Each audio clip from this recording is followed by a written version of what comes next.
pour la mise en tension de la hanche en rotation interne, vous allez pouvoir prendre un bâton PVC en fonction de ce que vous avez à disposition. Je vous montre le setup, vous allez comprendre pourquoi j'ai enroulé 2 chaussettes. Donc l'idée c'est de se mettre sur le dos, de venir placer la zone du bâton où il y a les chaussettes au niveau du pied, de venir abaisser là pour que ça colle bien au niveau du tibia. Vous allez bien caler le bâton en venant fléchir votre voûte plantaire. Et ici, l'idée, c'est de venir étirer en rotation interne. Donc si vous le faites à même le bâton, ça peut vous faire mal, ça peut être désagréable. Donc c'est pour ça que je vous conseille vraiment de venir enrouler des chaussettes. Tout simple, hein, j'ai enroulé comme ça. J'en ai mis 2, vous pouvez faire ça, en mettre 3 en fonction de la sensibilité que vous avez au niveau du pied. Vous pouvez très bien également mettre un poids de cheville si vous avez, ça sera bien plus confortable et ça vous permettra de générer vraiment de la force.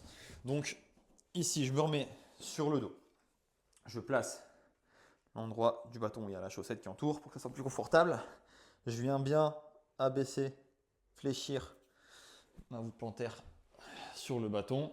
Et ici, je vais étirer pendant 2 minutes en rotation interne. À la fin des 2 minutes, je vais chercher à pousser mon pied vers l'intérieur, comme si je voulais aller en rotation externe, mais de manière statique, parce que je vais bloquer ici avec mes mains.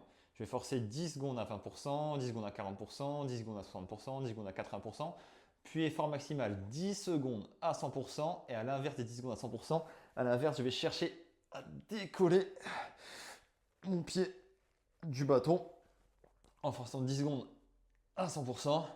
Ensuite, je relâche. Ça fait un cycle. Si on vous demande de faire un deuxième cycle, dans ce cas-là, on repasse directement par les contractions. On ne refait pas les 2 minutes d'étirement. On reprend tout de suite les contractions.